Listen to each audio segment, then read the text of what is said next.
Salut les copains, allez on commence cette première vidéo du tuto sur les immobilisations par le commencement sur les IMO. Dans le menu structure, vous allez pouvoir retrouver le lieu des biens. Sachez que pour créer une immobilisation, j'aurais pu commencer par là, mais je ne peux pas créer d'IMO si j'ai pas de famille d'IMO, et je ne peux pas créer de famille d'IMO si j'ai pas de lieu des biens. Donc, dans l'ordre, lieu des biens, famille d'IMO, immobilisation.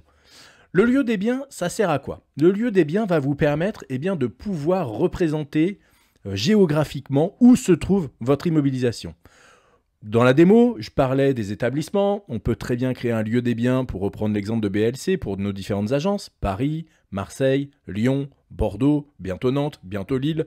Voilà, on va pouvoir ici isoler, pouvoir venir répertorier où sont les différentes immobilisations que l'on possède. Bien souvent, pour nous, ce sont des ordinateurs, en grande majorité, mais savoir où se trouve chacun des ordinateurs que l'on met à disposition de nos collaborateurs. Voilà, j'ai X ordinateurs à Paris, X ordinateurs à Lyon, à Marseille, à Bordeaux, à Lille, à Nantes, et ainsi de suite. Pour faire un inventaire des immobilisations en plus en fin de période, c'est beaucoup plus pratique de savoir où est-ce qu'on les situe. Maintenant, le lieu des biens peut être détourné de son utilisation, on va dire, originale.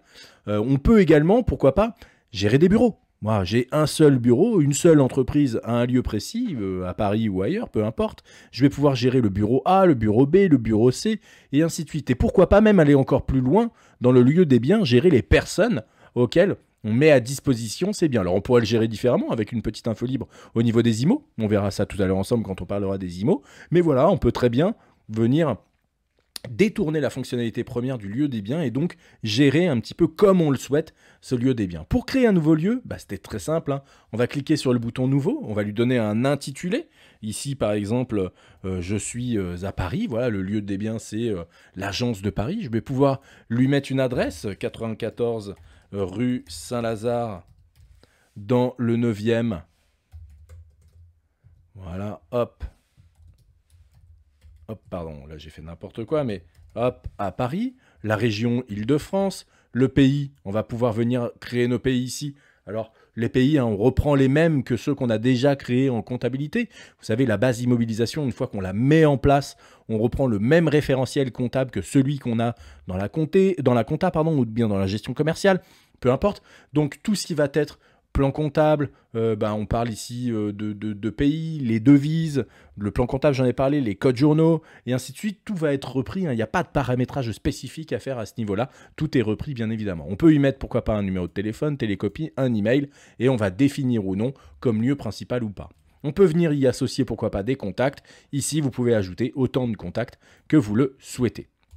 On va cliquer sur OK et vous voyez ici que on est venu créer un nouveau lieu des biens et donc on retrouve Bijoux SA, l'entrepôt et pourquoi pas Paris pour un bureau ou quoi que ce soit.